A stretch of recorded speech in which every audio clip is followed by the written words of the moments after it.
Good afternoon, everybody. My name is Tim Jedrek. I'm part of the company called Right Rudder Marketing. You are currently listening to the Right Rudder Marketing Podcast. We have a very special guest today, Rod Machado. I had heard about him when I was doing my private pilot training and instrument training. So he's very well known in the community. I won't give too much away. I think Rod wants to kind of introduce himself. So. Without further ado, let's begin the Right Rudder Marketing Podcast. And Rod, maybe you can give us a quick introduction about who you are and what you do and a little bit about yourself. Well, thank you, Tim. And first, thank you so much for inviting me on Right Rudder Podcast. I sure do appreciate that. And it's a real pleasure to be here. It's a pleasure to meet you, too. And you're doing some obviously wonderful things for general aviation. And hopefully we'll get a chance to chit-chat about that a little bit too. I'll introduce myself. I'll just say a few things about myself. I don't want to sound like the kamikaze pilot, the kind of guy that has to do all his bragging ahead of time. That had to be tough for those folks. But I started flying back in 1973, actually 1970, excuse me, started instructing in late 1973.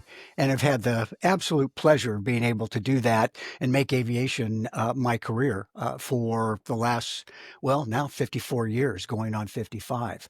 And it's been an incredible experience. I also had the fortune to be able to figure out how to write 8 aviation books. 4 of them are aviation textbooks, and I illustrated them. And the only thing I didn't do is print the books, and that's because I've never been able to figure out how to get a Heidelberg press in my garage. I just need a bigger garage. So, and then of course I have numerous educational courses, e-learning courses, and they're all highly animated and they're fun, along with, excuse me, along with several audiobooks. And it's just my way of contributing to aviation. My overarching theme in everything I've done in aviation is can be, I think, succinctly distilled to one point, and that is I try to make learning fun for people. And heavens knows that when you take a look at some aviation textbooks, and it's like getting a 2-scoop lobotomy. It is it can be so confusing sometimes, and it doesn't have to be that way. And a good teacher, hopefully, is one that can explain complex subjects in a simplified way, and not overly simplified, but a simplified way enough to convey the concepts, and most important, to make it fun and learning. And that's what I do. Learning with humor, which is one of the things I try to do quite a bit too, is the ultimate behavior modification tool. And there are a lot of ways to modify a person's behavior, and that is to make people cry or make them laugh.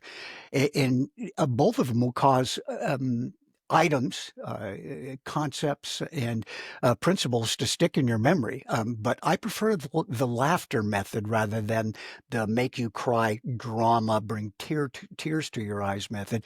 And both are very viable means. It's just my preference. And so that's what I do. And I spent, I think, about 10 years in comedy clubs, starting back in the early 1980s, not performing, although I did do 10 years of my own work as a stand-up humorist, but I wanted to study the structure of what it meant to be funny. And that was part of what I developed when I went through psychology school. And it's just fascinating when you think about those things. And so that's how most of my material is constructed. And to this day, I still instruct, and I do flight reviews and proficiency checks and take students flying. And I have to tell you, probably you could go to 6 years of graduate school, get a master's degree or a PhD, 7 years, and that's all fine, well and good, and get a graduate degree in psychology, or you could spend 1,000 hours teaching people how to fly in an airplane. Either one conveys the same amount of, let's say, practical educational psychology, and it was truly the greatest gift I've received as a flight instructor. And so you really learn a lot about people. You know, you're in a small little aluminum can, 17 cubic feet of semi-circulating air with somebody that you may or may not know who has the ability to take the airplane and make it do very strange things if you are not watching them. And so I learned how to observe people, to listen for those audio and nonverbal clues as to their thinking about doing something strange with the flight controls. And but I've never had too many students try to kill me. A few, but it's just been a tremendous amount of fun. And so that's me. And that's what I do. Wonderful. Yeah, I think that was a lot. Uh, so you've been instructing for decades, really. And you've been doing. You kind of studied the comedy structure. I guess before you became involved in aviation, what was your story before that? How did you get involved with the aviation industry? What made you choose to become a pilot in the first place, and then eventually an instructor, and then becoming, an author, speaker? Um, what was the kind of the beginning steps of your thought pattern, and why did you choose to go this route? Sure. That's a great question. And I have a simple answer. My whole objective was to find a way to get out of high school. And I just wanted to get out of high school. Of course, I Were you a graduated and then went teacher on in to high school, or college, were but you just a student? I learned to fly in high school, and Oh, okay. that was all part of the fun. I knew exactly what I wanted to do. I mean, when I was a kid, I'd run out into the street every time I heard an airplane fly over, and sometimes I forgot to put my pants on. You know, as a kid, you can get away with that. It's a little embarrassing as an older man now when I do the same thing. So I try not to do that very often. But that I just knew I wanted to fly. And the interesting thing is, over the years, when I've asked a person, I always ask this question of a prospective student: Why do you want to fly? And 5% of them say that they want to use the airplane for some sort of business experience, to be able to make Okay. traveling easier for them, what have you. 5%. All right. 95% say they always wanted to fly. It's as if there's some sort of Jungian archetype built into our psychology, the Yeah. Icarus effect, if you will, that just disposes us to want to get in an airplane. And that's why when Microsoft first created their Microsoft X simulator, excuse me, the Hmm. Microsoft 2004 simulator, I believe they sold, and I know this was the case with X, the X version, X they plane. Yeah. sold 3 million copies right off the bat. Isn't that something? And Yeah. do you know what the second most popular selling Microsoft software was? I'm Game assuming like software. Word or games. I'm like Word, Excel. No, Games game wise. software. For a while, I don't know. This is not really considered a game, but I like doing this. Was Microsoft Encarta. This was back in the '90s. Sure, They had this sure. like it was like Wikipedia, but like on a disc. It's kind of, Yeah, for I me as think a that's game, I just look you're up a talking about topic the and then you'd have all this 1890s. information just kind of in there. I guess the next Yeah, game would actually, be. I'll Sorry, give you a hint. It has to do with trains. Well, actually, it has to do with trains. It's the train trains. software. That was a pilots and, people who Pilots and fly trains, airplanes huh? apparently love train software. So they sold a lot of train software. Not Huh. too much you can do with a train. You just got to, go, stop, and hope you don't hit a cow. And it's same thing with an airplane, but you get more dimensions. And if you hit a cow with an airplane, let's just say the stakes are higher, pun I intended. like that one. And That's so, anyway, so yeah, that's good. all part of the fun. And by the way, you did something. You told me something interesting, and I thought this is intriguing. When you said it, I clued right into that. And you said you were working at a job, and you gave that job up to start your own aviation business. Am I correct in Yeah, that? that's correct. Yeah, that's correct. Yeah. I Well, was working with steaks actually. I was working with Tyson Foods. Oh, that wasn't the last company I was working with, but I was working in the food manufacturing industry. And yeah, I climbed the ladder pretty quickly within a decade or so. Got from like entry level to manager, director, senior manager. Basically, I was in charge of the quality management department. So my mhm. team would go out to the factory floor. We do like quality checks. which would be like looking at temperatures, barcodes, things like it was a good paying job. It helped pay for my private pilot license. If I didn't have that job, I probably wouldn't even be here in the begin with. But for Sure. me, when I did my discovery flight, this was like 5 years ago. I had they call it the aviation bug. I think maybe, I think both of us kind of know what this is, but for those listening that don't know what the aviation bug is, you do your discovery flight, then you just say to yourself, I really want to make this a part of my life somehow.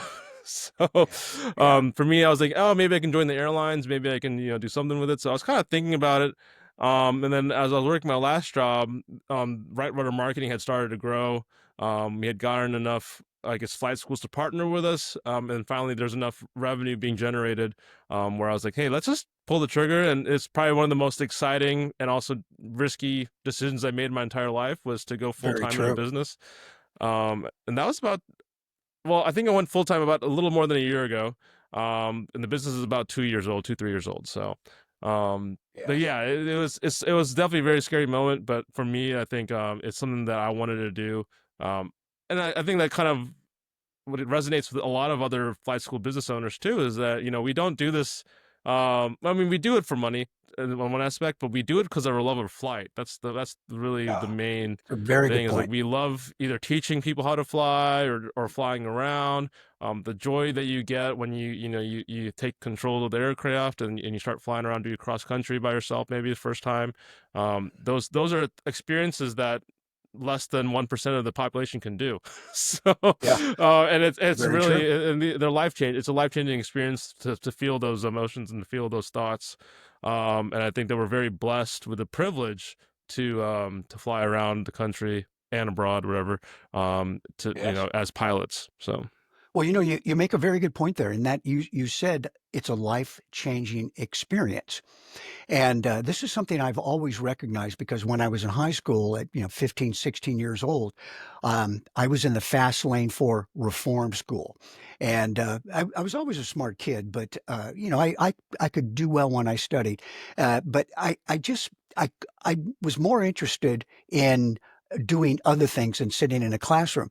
But I always wanted to take flying lessons, and I was always working as a young teenager, so I had the money, and then I a little bit of money, went down, took a demo flight, and decided that I got to start taking flying lessons. Went to Amelia Reed Aviation, and I honestly did this. I bugged her for several weeks for a job at the airport, and she eventually gave me a job at the airport after 2 weeks. She called, "How soon can you be down there?" And as if before she hung up the phone, I was there, metaphorically speaking.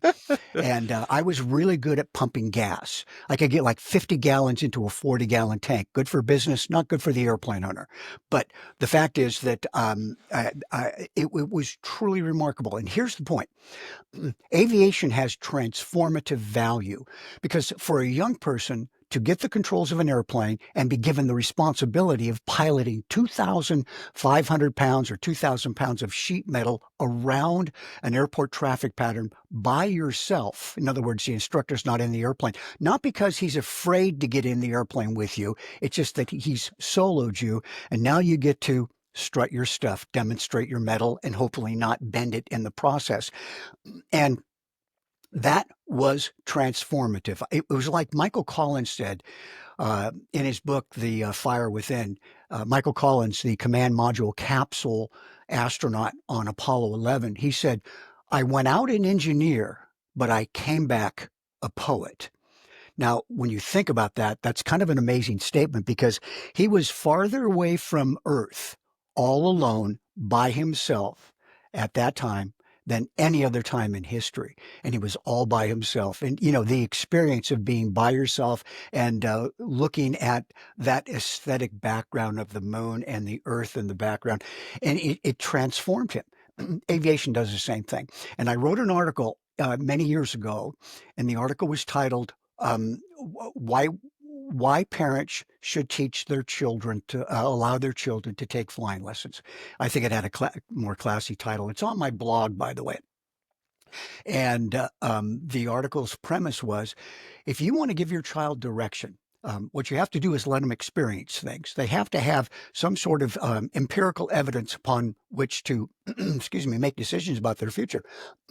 Excuse me. I should take up smoking. I already have the cough. So, yeah, I'll sit down for a pack of cigarettes later on today. No, I don't smoke.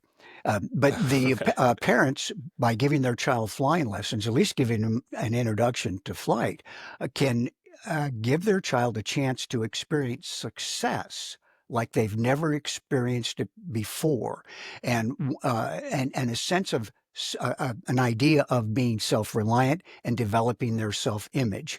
And once that takes root in the human psychology, then the child is on his own in other words, he'll start generating his own motivation to focus and pay attention. And that's exactly what happened to me, but not just me. And I've asked thousands and thousands of pilots about this over the years, because I've spoken in all 50 states and many countries in Europe, and have been doing that for the last 45 years. And it, almost to a pilot, each one said, as soon as I learned to fly, all of a sudden I started taking things more responsibly. I started paying more attention to things. I started focusing, concentrating. And all of us have the ability to do that. We just need that nudge to push us in that direction. When you love something so much as getting in an airplane and going flying, that inspires, cultivates, and ignites that fire of motivation within. And that's how you get a young person to start, well, focusing on their life and developing discipline. And it's a remarkable change in a young person. I know I've seen it myself, and hundreds and hundreds and, well, thousands of times based on the anecdotes from pilots I've talked to. I think there's something out there with pilots. It's like there's a certain personality of the pilots too that I've noticed as I've worked with owners, pilots, even flown, my friends that are pilots too. And I think there's also another kind of statistic out there too with pilots, like our demographic, like how many of us have started a business or have our business owners? Because typically the demographic for the entrepreneurial mindset, people that start businesses, is relatively low in like just the general population. But I feel that somehow this is more anecdotal. I don't know the exact statistics of this, but I feel that pilots in general are more willing to take a leap of faith and do some business ventures, whether it's a flight school. But I've also seen a lot of them get into real estate. Um, that's just kind of something I've seen. Consulting, I've seen a lot of people do speakers. It's something that if you think any other industry, I don't know if there's another one that can kind of compare with this, but I do feel that, like, I guess you said that whenever people start training, they have that sense of accomplishment and they're able to kind of focus and do the tasks a little bit better.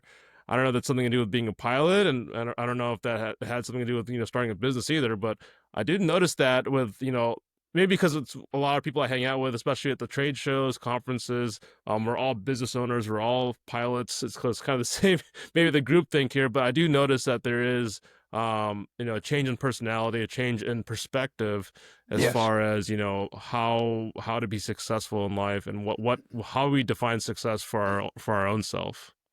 What you just said um, is an accurate description of pilot psychology, and it is based in aviation psychology, because aviation becomes the ultimate metaphor for being able to accomplish difficult tasks. Not only is it Mhm. challenging to go from 0 to 40 hours or 45, 50, 60 hours to acquire a private pilot certificate, again, it becomes the ultimate metaphor for accomplishing anything. And when you think about it, an airplane is really nothing more than a mobile aluminum subcorporation. And that's all it is. And so, therefore, running an airplane, getting it from point A to point B is like running a business. You have to have somebody in charge, and there's always a pilot in command on the airplane. And that pilot in command has to have good leadership skills. And with a pilot, most of those leadership skills involve some pretty sophisticated decision making and working with those deep, well modulated resonant voices that are out there in the ether known as air traffic control. So it takes a lot of confidence to be able to deal with air traffic control, navigate, get your airplane to a different location, land at the airport you wanted to land at, hopefully the right one The this right time, one. and And consequently, you cannot. Every flight seems to be a reinforcement of your own ability to do something, and that's why teaching young people to fly. Look, I'm not a parent, but if I were a parent, I would absolutely get my young child into flying because I know it's going to change their life, and the results are simply amazing. So Right. what you said is exactly correct. And again, to reaffirm, many pilots are, I am surprised too. Business owners, good risk managers, Hmm. willing to Yeah. try new things, and that, that begets quite a few useful, practical life skills. In other words, learning to fly. Yeah, I do think so. Um, so you've instructed thousands of students, you have thousands of hours. As a flight instructor, this is kind of going a question going towards our flight instructor group here. What are some of the biggest challenges that you see when training, let's say students, or especially younger people, and how can we help, as instructors, how do we help our students overcome these challenges? Well, I think, the obvious challenge, number one, is it takes money to fly. All right. And excuse me. So you're either going to have a very rich mommy and daddy to help pay for some of those flying lessons. And by the way, that is not necessarily uh, a bad thing. That can be Hmm. a good thing as long as the child realizes that something's being given to him. It's the old phrase: if you give a pig and a boy everything they want, what you end up with is a fat pig and a bad boy. And so, people have to earn things to appreciate them. It's one of those immutable laws of human psychology, and as Hmm. solid and reproducible as the law of gravity. So, with that in mind, money is an important thing, and a very important thing. And many people can get a job, two jobs, young people, especially now, to be able to work. And the minimum wage is pretty good in some places, although that high minimum wage does actually prevent unskilled people from getting some of the jobs they'd like to have. But if you look around, pound the pavement, and bother people enough, there's a good chance you can get hired. And sometimes you have to work two jobs to start saving money. And then if you don't have that, then you apply for a scholarship. And AOPA, I think they have now. I saw a recent bulletin said they had $1.5 million in scholarships Hmm. that they are offering. EAA does the same thing. Quite a few other Yeah, EA places are does it, doing that. and But then I've never been yeah, a big fan of scholarships, and the reason being is not everybody can get one. right. And of course, you could spend all your time trying to get a scholarship, and there's nothing wrong. Apply. There's nothing to lose. But one should take I think, a more proactive approach, and that is for a young person, get a job, start working, and you can start doing that at 15, 16 years old. And it's easier, of course, when you get older. And doesn't matter what it is, even if it's picking up paper at in a parking lot, it just doesn't matter. You want to work, and you want to be responsible with your schoolwork too as a young person. But then, one of the things I find for people in a flight school is, in terms of retaining people, is number one, you have to make sure the instructors that are working for you are responsible enough not to do psychological damage to your students. And What do you by mean by that that? I So mean let's kind of dive into that one. That's a good one. So uh, psychological damage to students and making sure our yes. CFIs teach a certain way, I suppose. So Yeah, well, it's like Eric Erickson said, the psychologist, great psychologist. In order to be able to interact and continue interacting with people and to share your wisdom with them, basically you have to develop trust, and trust means a reproducible and recurrent experience with an individual that is enlightening or elevating rather than harming or mhm. harmful. So if you go flying with a student one time, let's say a flight instructor takes a student one time, goes up and says, "Hey, watch this." By the way, whenever somebody says, "Hey, watch this," that's when you tighten the seat belt, pull the shoulder harness, and put on your helmet, because somebody's going to do something very strange, possibly quite dumb. And they stall an airplane, they spin an airplane without the student even being aware of what that is, and that's very, very sad. And they scare somebody. And here's the deal: they run aviation for an individual, that student, for the rest of his or her life. And so flight instructors have a tremendous responsibility to build trust and reproducible experience of safety and Mhm. comfort and elevation and enhancement, and that allows the student to, in this case, feel comfortable about coming back. We see the number of people. Excuse me for a second. By the way, this is iced tea, just in case you're wondering. Cheers. Cheers. Yeah. Nothing else. So the flight instructor, in doing that, uh, probably will retain his students for a lot longer. And the number of people we scare away from aviation is it's just heartbreaking, because flight instructors, typically young flight instructors, and I was once young, believe it or not, and I know how it is to want to show off. It's the way it is, and that Mhm. experience has to be tamped down. And by the way, that leads me to my third point. And that third point is, I have never known a good flight school, never, that didn't have a good chief pilot that had strong leadership skills. And that's a good chief pilot or FBO owner. Because Mhm. if you are a strong chief pilot and a good, let's say, have good leadership skills, you do not let your flight instructors get away with that type of aberrant, recalcitrant, or exaggerated behavior. And you train them to develop trust with a student. You train them to, in this case, build a relationship with that student. And I know that's a common phrase you hear all the time, but that's really what you're doing. The instructor-student relationship is a very intimate relationship, and they're trusting you, and you've got to make sure you not only earn that trust in the beginning, but you maintain that trust, and that way this guy will, or gal will, want to come back, and they won't be scared away.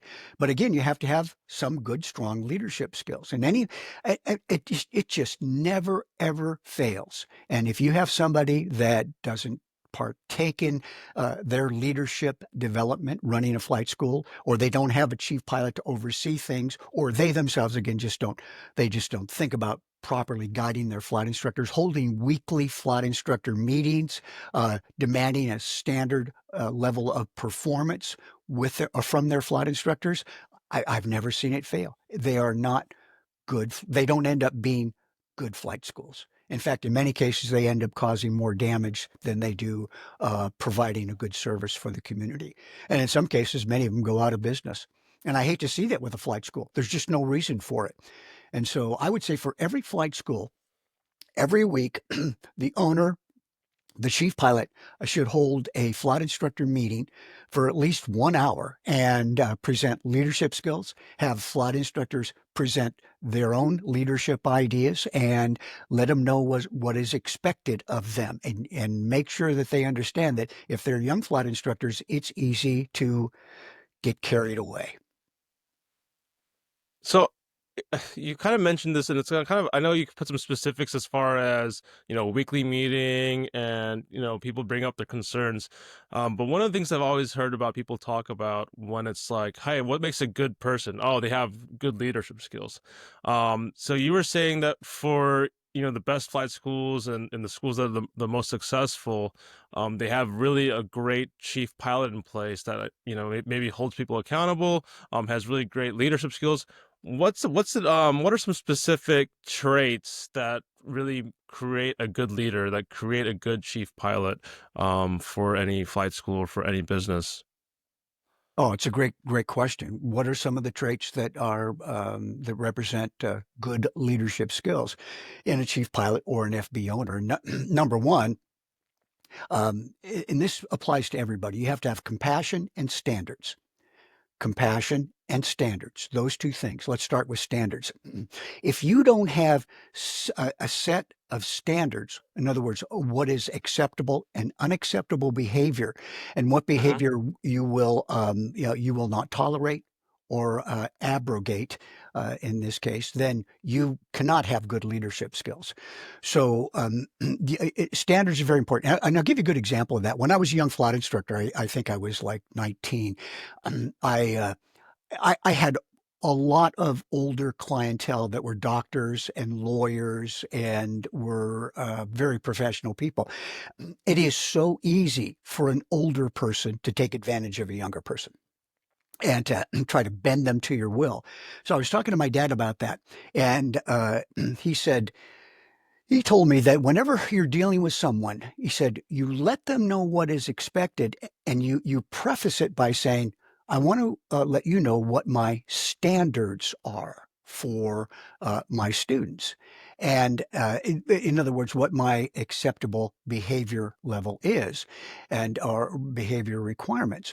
And by saying that, see, most older people understand the concept of standards. And by honoring other people's standards is where they got to where they are today. So that Yeah. gives you a lot of power because nobody's going to come back and say, oh, yeah, those are your standards. They're not my standards. That's not what people say. So this, standards has a pretty powerful connotation in our culture. So by identifying what you expect and making sure people honor that, then you, I think, establish the fundamental basis of good leadership skills. The second thing is you have to have compassion.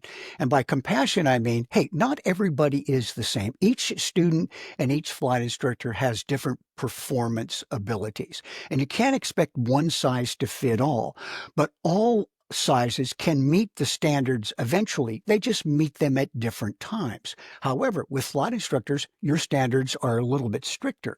So, yeah, if a flight instructor tends to abuse the standard, then remember that we teach other people how to behave towards us.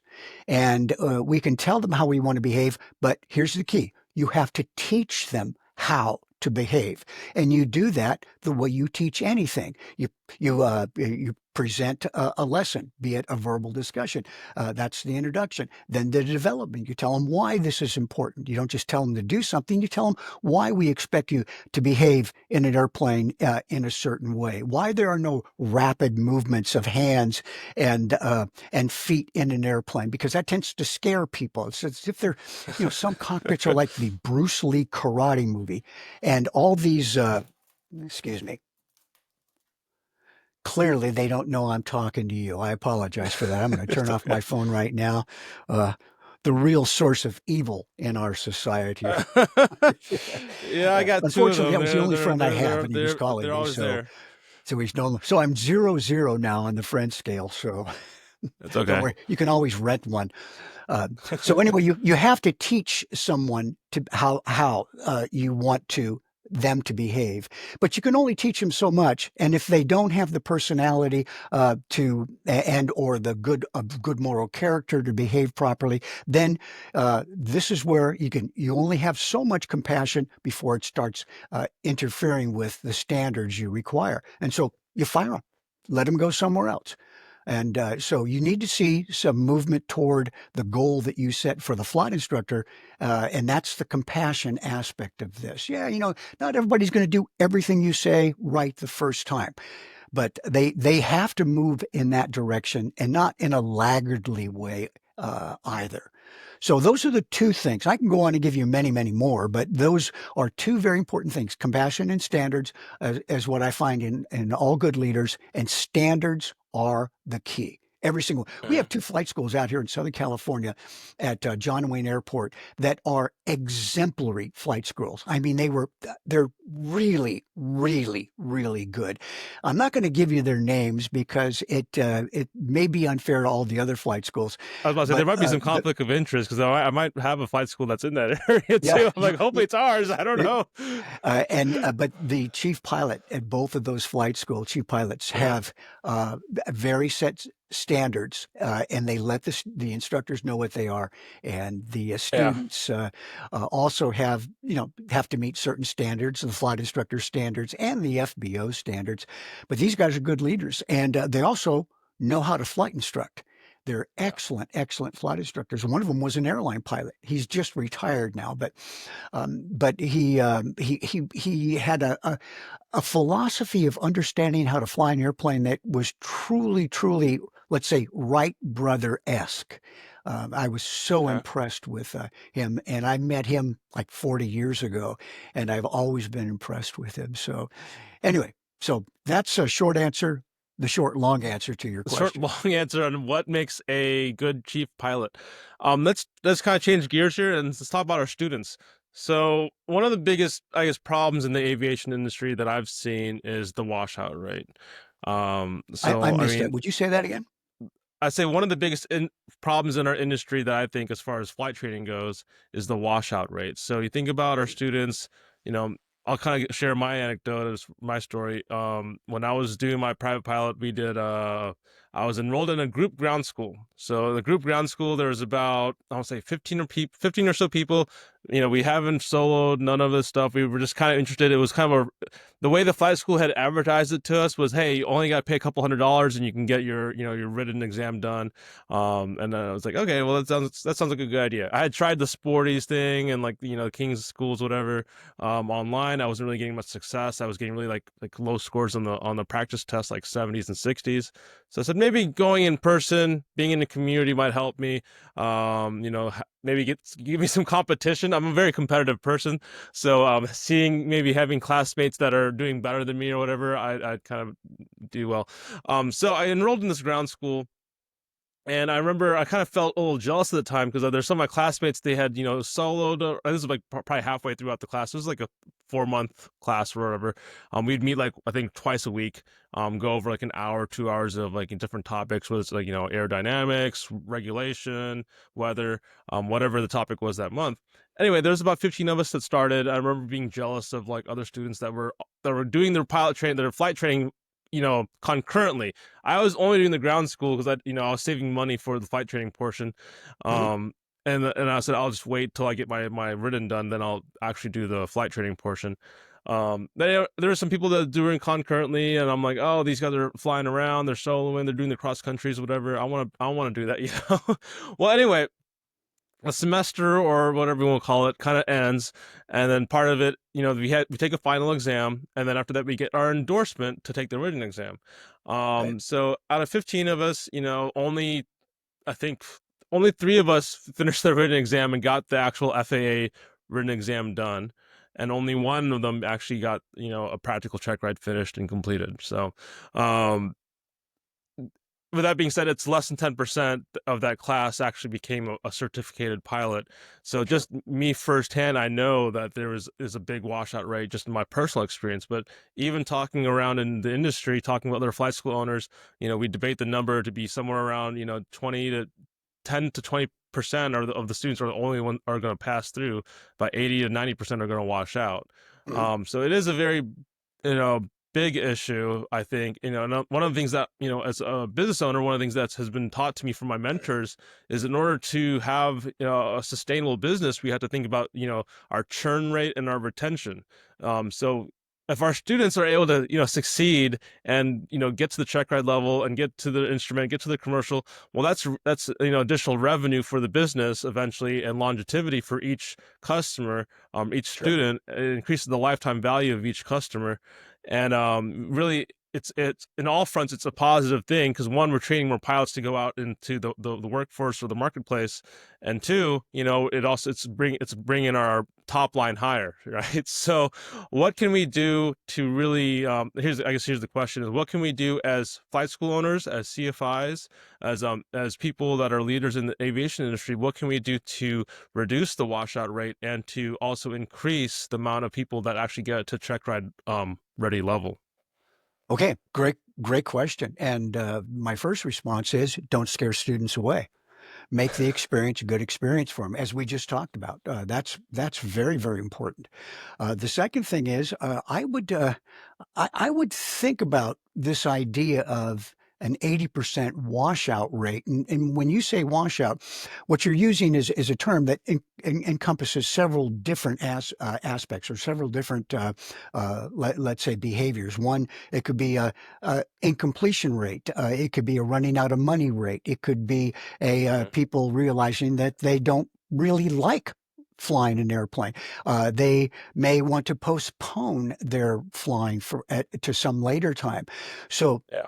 and of course, there are always people that are going to wash out because they just don't have, and this is actually rather rare, believe it or not. They don't have the intellectual bandwidth to be able to pursue a private pilot certificate, and those people tend to wash out, let's say, drop out, or are encouraged to not take flying lessons early in the game. The average Yeah. IQ is 104, and 104 or so, you can fly an airplane.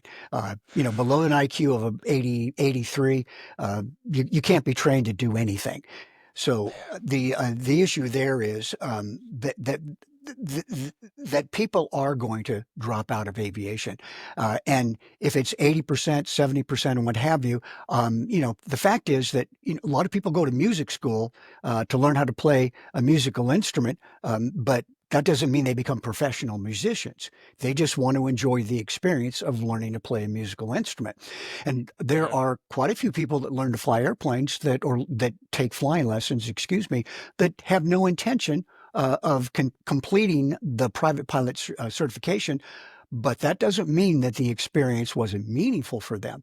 They just didn't know they didn't want to complete the certification when they first started, because there's a tremendous amount of work involved. It's kind of like a Yeah. heart surgeon once told me. He told me, if the heart knew how hard it had to work for the rest of your life, it would give up.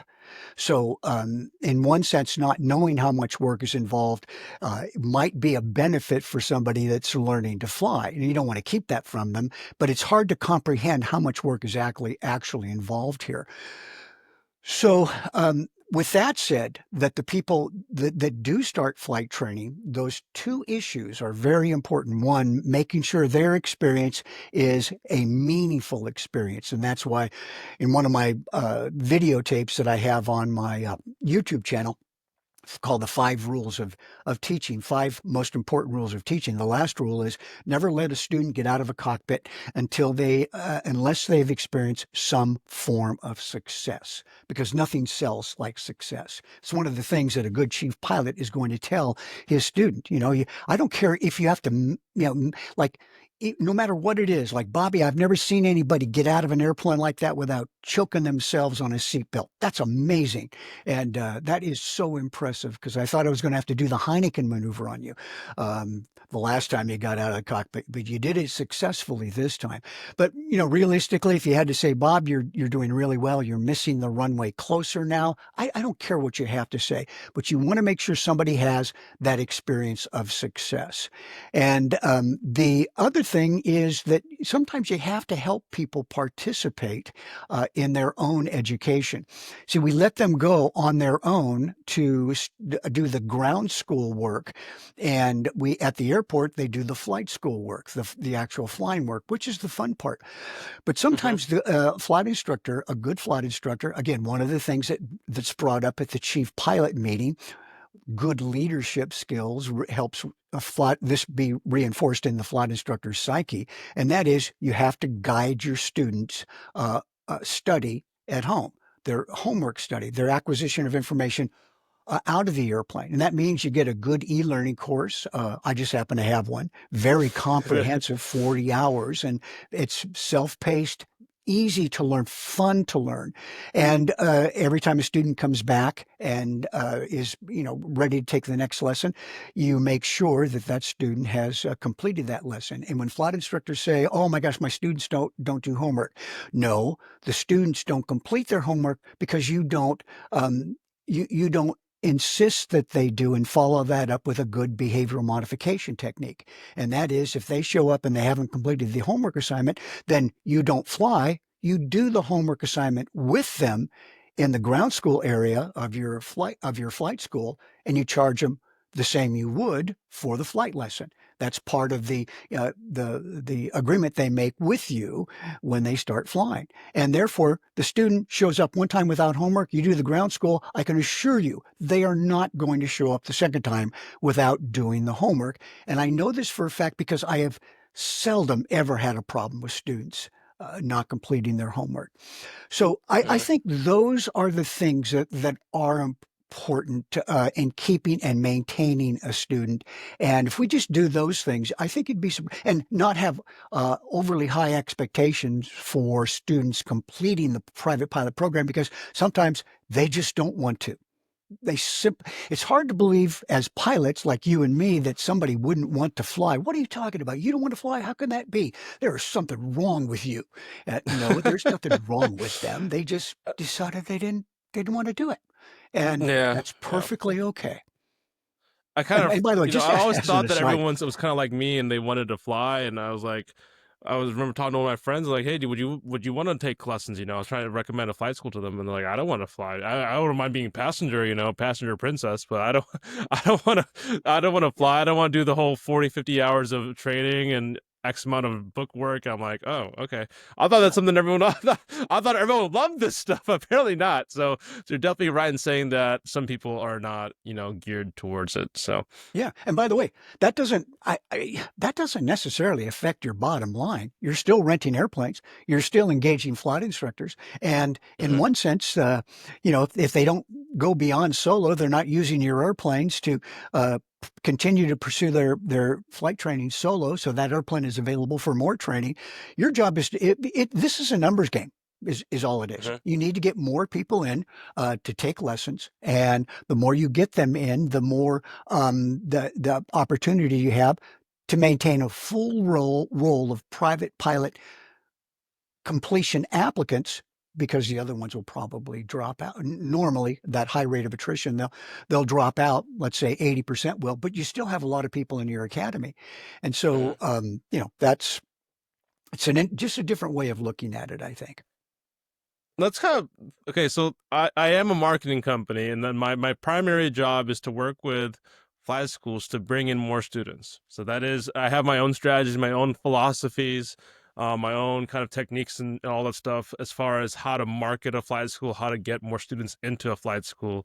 That's why I love having guests on our podcast because we get to hear different perspectives. You don't just hear Tim talking about, oh, you need to run ads, you need to do this. What is kind of your take as far as how do we help flight schools attract more students? How do we get more people enrolled in our flight academies and flight schools across the nation? Well, a great question, and I had one statement that I've said for decades, and it's still true to this day. Our problem is not getting people in aviation. Our problem is keeping the people we get. That ultimately was the problem. We already talked about how to solve that. Yeah. As far as getting, I mean, after all, if you sell 3 million copies of Microsoft Flight Simulator within the first 6 months of its release, I kind of think that indicates that people have an interest in flying. So the deal is, how do you get people in aviation? And one of the things I used to do, and it's the way I got all my students, it is I would just do seminars, safety seminars through the FAA Safety Seminar Program, and that's how I Mhm. got all my students. I would get up, do a seminar on, how to land an airplane, how to how to do stalls and spins. And these things. But quite a few seminars I've done is how to get involved in aviation, how to earn a private pilot certificate. And the FAA would promote this to pilots, but then they would bring their non pilot friends in because I would also have them put on the tagline non pilot people invited.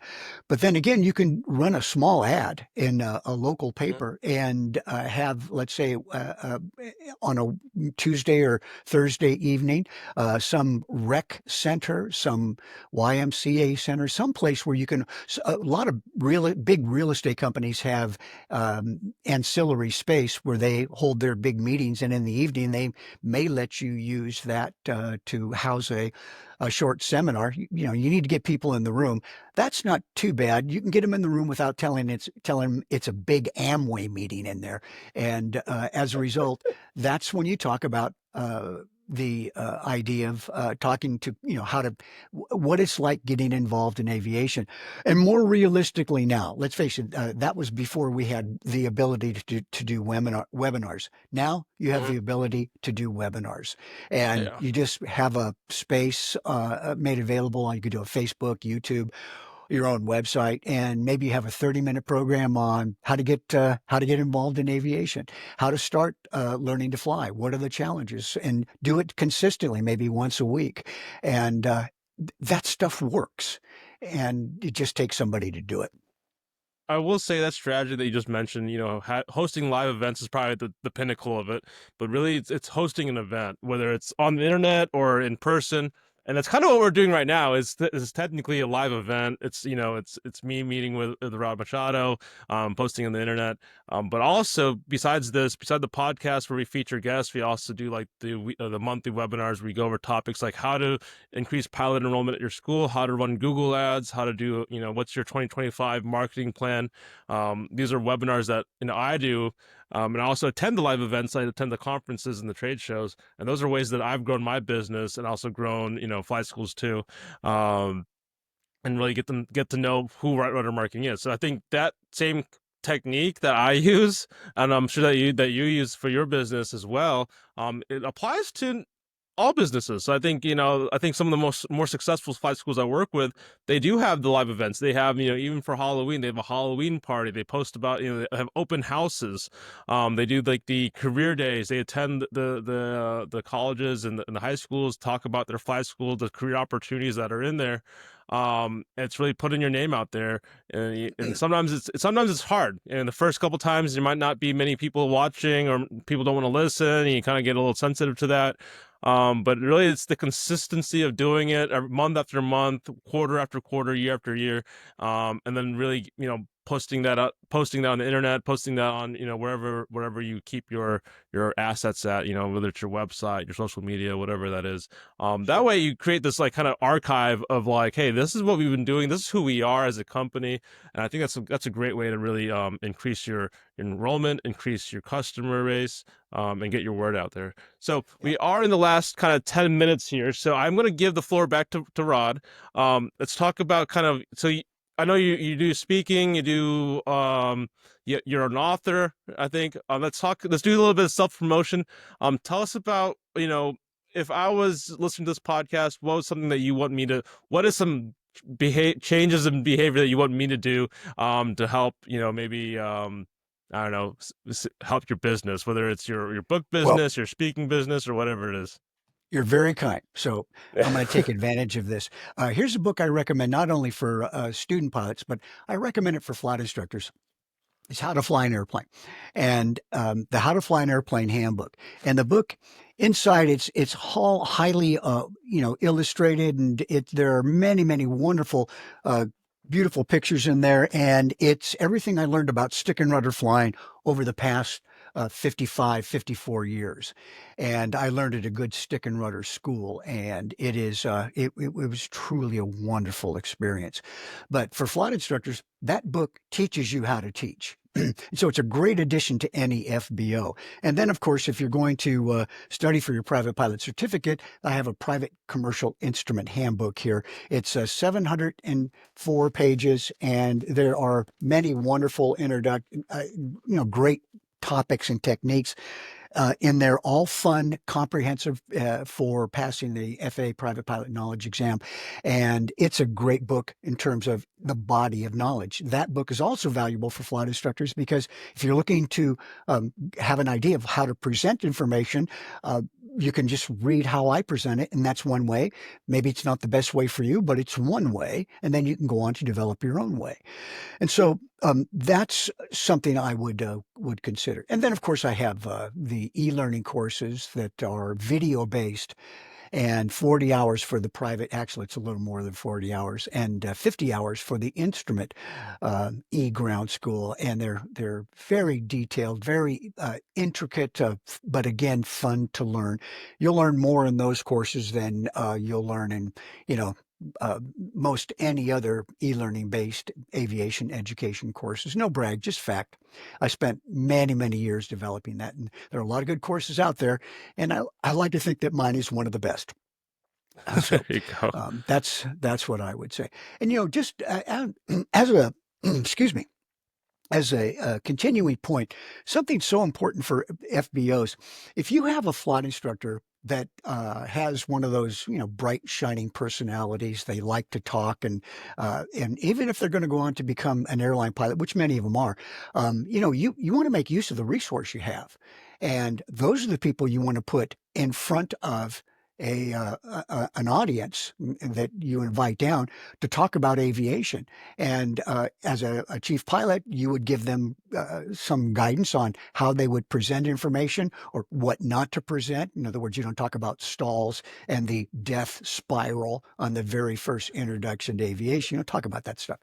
And let that young, excited person be your front man or front lady, and take advantage of that. Most people don't think about using those individuals as a resource. In particular, we still have a lot of Kiwanis clubs, real estate clubs, Toastmasters, and many of these other service organizations, and they beg for speakers.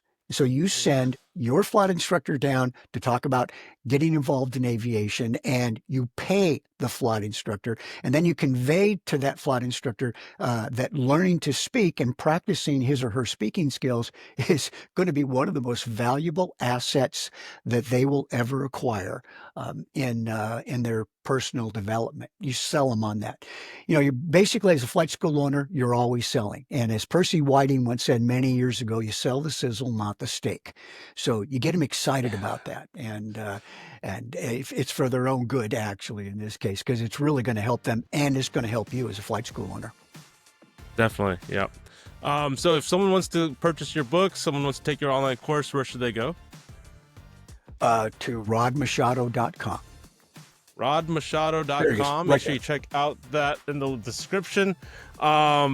We're going to kind of wrap up here. So, this has been the Right Rudder Marketing Podcast. We are, Right Rudder Marketing is a marketing agency that's built for aviation businesses and flight schools. We help flight schools all across the country and the world expand their fleet, expand their business, enroll more pilots, get the word out to the general public about how aviation is the best ever. So if you're interested in becoming a Right Rudder Marketing partner, make sure you come to the rightruddermarketing.com website. Or if you are, in the aviation industry already and you want to be a guest on the podcast, make sure you send me an email. You can send it to info@rightruddermarketing.com. You can also give me a phone call at 314-804-1200. So we're going to end it here. Really appreciate Rod Machado hopping on this podcast. And until then, we're going to see you next time.